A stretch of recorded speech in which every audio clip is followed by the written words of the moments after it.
I'm very excited. My guest today is a terrific and irritatingly good-looking actor by the name of Benedict Cumberbatch, which is actually, before we even really get started, Benedict, it's one of the things I've got to ask you about. I mean, are you still speaking to your parents after that name? Well, yeah. I mean, one of them was born with it, and the other one called my sister Tracy and decided to go the opposite extreme. So that's why I'm the blessed Latin one. Well, I think she's done an outstanding job.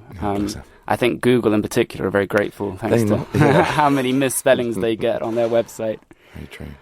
So, Benedict Cumberbatch, you're an actor. I guess it's probably fair to say you're best known for Sherlock Holmes on the BBC last year. Yeah. I mean, I saw the movie. I thought Robert Downey Jr., maybe he's a little hotter than you, but he didn't seem to have that kind of burning intensity that you brought to the role. Well, I don't know about that. I mean, they're after a very different effect. I think what they do is great, but we're after the more traditional story element and characterizations from the book and using that as a source material for an updated context rather than them, which is the same period. But they just want to go in a different direction. They want to make it an action movie. So what you're trying to say rather tactfully is that Britain versus America, and we're doing it right, as usual. Yeah. Fair enough. Okay. So you are becoming increasingly well-known and successful. You are very good-looking. How do you deal... I mean, you must be inundated with fans and with random Facebook messages asking you out for dates, being stopped in the streets, asking for autographs. I mean, how do you deal with that kind of level of intensity? Well, when it started in the summer, the first sort of moment I really noticed it hit, I was on my own, stupidly in a way, because of the crowd I was about to walk into, but it was the only chance I had of seeing this show. It was the last night of Stephen Sondheim's Pin to the Woods, which he actually did laud himself. He gave it his complete and utter blessing. It was a brilliant Regent's Park production. And so I arrived on my motorbike, took my helmet off, that was all fine, got to the box office fine, everyone queuing with their backs to me, got into the theatre, and literally it was like I either had rabies or could heal the lame, one or the other. Well, it was like a parting of people. It was very odd. And everyone goes, Sherlock Holmes. And I just got the giggles. So not only am I on my own being recognised by pretty much everyone who makes eye contact with me, but I'm laughing. Not at them, but sort of at the situation. You it's look kind like of a ridiculous. bit of a psychiatric patient. Yeah, giggling to yourself. Seriously, I probably look very deranged. But are you enjoying it? Yeah, I'm trying to, actually. I am. I think, and at this stage, it would be churlish and irresponsible and rude not to, kind of. I don't surf for information about myself or opinions about myself on the internet. I find that scary. I find that like walking into a room with people that want to marry you, stab you, and shout love and hate in your face. It's like Christmas, basically. Yes, like being with your close family at Christmas. But I imagine a lot of people think of you and they think he's an overnight success. And, often people like Michael McIntyre or Louis Spence or, any of these big, Darren Brown, same with you. But actually, you've been working for a long time, haven't you? For 10 years, but all of they will have as well. They've been working in circuits. Yeah, you can't go, guys, I was somebody. I mean, I do sometimes when people go, it's Sherlock Holmes, I go, no, I just look a bit like it's not actually Sherlock Holmes. Oh, really? So you're pretending not to be you? That's quite a hallmark. Well, no, but it's just, no, I'm pretending to be me. I'm actually being me. I'm just jokingly just delineating the fact that I will in my lifetime take on many guises. And while I'm happy to be most popularly remembered in a sort of numerical sense by playing Sherlock, I played Van Gogh, I played Stephen Hawking, I played other very iconic characters and heroes and artists and villains and all sorts of... The last thing you want to do is go, it's about the body of work, guys, but, because whatever you get recognised for, you get recognised for. Absolutely. And I knew what I was taking on with this thing. One of the things I wanted to ask you about is the whole nudity question. Yeah. I know at the moment you're kind of bearing all on stage, and they've put opera glasses now in the seats there for everyone. Oh, no, they put very strong, high-optic bird-watching glasses. But was that a hard decision to make? I mean, you've obviously got it, so why not flaunt it? Well... when Danny Boyle kind of goes, I think that's the way it should be, you kind of go, yeah, he's got a point, and you can't really ignore it. In the way we're telling, this is a play I'm doing of Frankenstein, and in the way we're telling the story, this is a National Theatre on the Olivier. But there I am, and I'm doing it, and it's fine. And see, I would put a little note in the programme saying, if the audience, please be aware that it is quite cold in here. And it is fucking cold.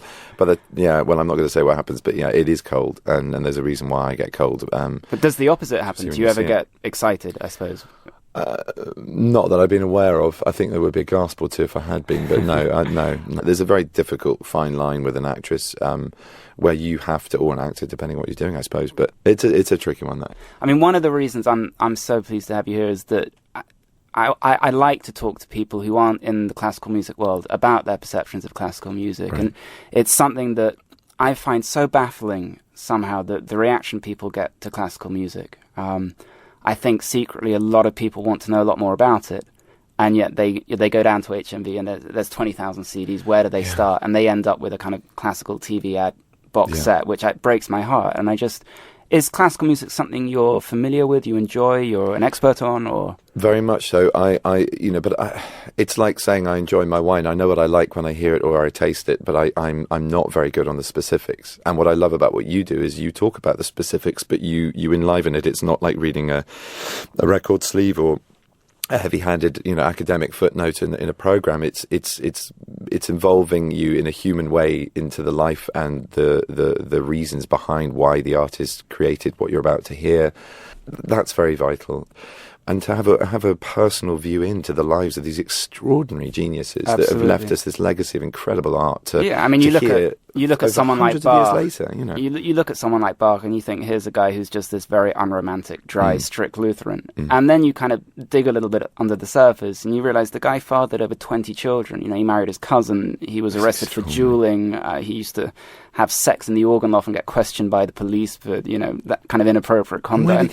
Where did he get to create that personal space amongst all that chaos? He was sponsored by Red Bull, I think, back in the day. He wrote over 3,000 compositions, was teaching the choir, was teaching organists, was conducting. How old was he when he died?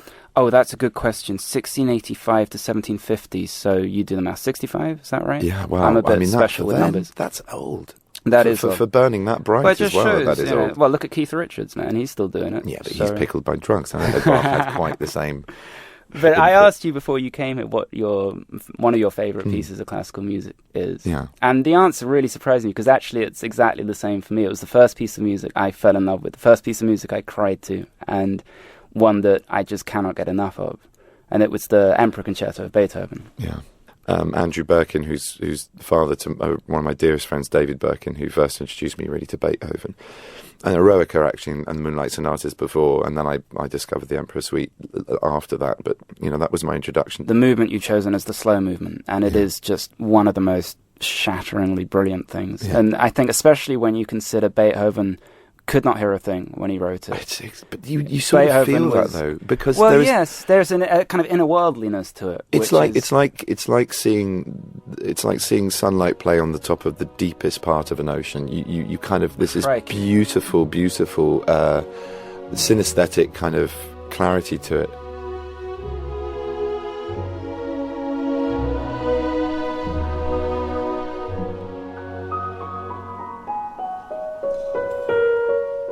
It's written by a man who is suffering from such intense pain that he is having holes drilled into his stomach to relieve the swelling of his IBS. He's refusing medication so that his head can be clear. He can't listen, so he's isolated. He's drinking like a fish. He's born into a family of poverty, syphilis, alcoholism, almost beaten to death twice by his drunken father before he was even a teenager. And out of that, hellish, torturous existence comes music that is, just totally immortal. Divine, yeah. In 200 years, are people going to be listening to Muse and talking about that, or Coldplay, but they're sure as hell going to be talking about Beethoven. Yeah. And there's a reason for that. And one of the things, I wonder why to be fair to Chris, he probably has been inspired by Beethoven. That's the other thing. They all have. They wouldn't be here without them. Of course. No, of course.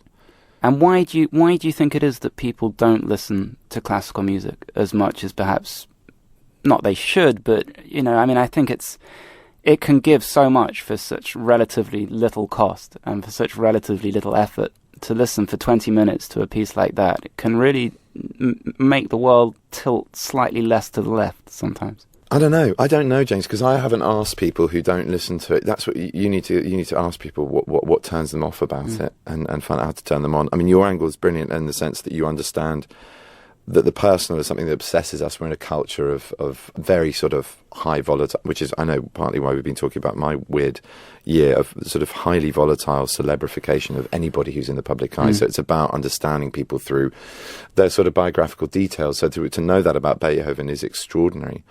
But you should still be able to come to this music and go, what is this? It's just beautiful. Any way in is a good way in if it just turns your ear onto it. And I think that's all it is. I just think people need to have it put in front of them in an appetizing way, and that's why what you do is so extraordinary. Thank you. I agree. I mean, one of the things you I agree know... that what you do is so extraordinary? No, I agree. It is. I agree that people really need to have it in front of... I mean, I know that I am absolutely in no respect the best pianist out there, not even in the top 1,000, I would imagine. And I'm very happy to recommend Stephen Hawking is not the best. Lover? I forgot what he is. Astrophysicist. Acrobat. Just like Jamie Oliver isn't the best chef. He's an incredible physicist. But what's brilliant about him is his ability to communicate it. And it's utterly passionate. And maybe that's where we've been going wrong, which is that classical music is often presented as elitist and inaccessible. The ticket prices are through the roof. You have to know when to clap, how to pronounce the names of the composers. The venues are stuck in the middle of the Barbican or the South Bank, and they're hard to get to. And you feel like you've done something worthwhile sometimes. You shouldn't feel like you should feel like it's just a treat. Yeah. You should feel inspired when you walk out of a recital or a concert. Then it shouldn't be about forms and codes of behaviour. It should be open. It should be like it used to be. The lives of these composers scream that to us. And I'm not saying it all has to be chaos. You can sit in a room and be civilised with the people door to you by not talking or eating, maybe, because you all are there for the same reason, to listen to music. But the idea that you have to wear certain clothes, that you have to not clap between movements, that's ridiculous. Neither have I. You clap when you want to. The most wonderful bit of virtuoso piano. Why should you hold back your response to it? I'm for anything goes. I'm a fan of popcorn in recitals, people having a drink. The music, if I do my job right, they'll be quiet and they'll listen. I'm sure it's the same with you. If you're delivering a long monologue, people aren't going to be looking through their program or checking their Blackberries. They're going to be hanging on your every word, and that's up to you to make happen. So are you positive for the future of theatre, for classical music, for the arts in general? Oh, I really am. I think we're in an era where live music in particular is going to have, it is already having a massive injection of fresh blood, both through performance and through appetite from an audience, because consuming music is so instant and easy now. We still need a bit more communion. I've gone to more gigs in the last sort of 5 years than I have in the last 20. Really? Much more. And I know loads more people are doing the same. And affordability and accessibility are always going to be the key issues. But I think, we're spoilt. We're absolutely spoilt rotten in London, and that again is maybe one of the problems, that it is a pretty London-centric thing. I mean, there are the most amazing regional orchestras from Liverpool to Manchester to the Halley, and Scotland and Ireland. But in London, we are kind of spoiled, aren't we? It's really spoilt. It's like flicking through time. I was like, I missed that sort of career-defining performance by so and so. And maybe I'll go and see that. It's an embarrassment of riches. It is an embarrassment of riches. And your play is on at the National Theatre. It's on at the National Theatre until the, I think, 5th of May. There's a bit of a gap between March and April, but if you go on the website, good luck getting a ticket. But you can see it in the cinema. That's another way we're I wonder if it would be sold out if you weren't naked on stage. Do you think that's the main draw? No, draw. Funny, no. Funnily enough, not. No. Oh, you're blushing. That's adorable. Well, thank you for coming in, Benedict. It's been really informative, and best luck with the show. I can't wait to go see it. Thank you, James. See you there.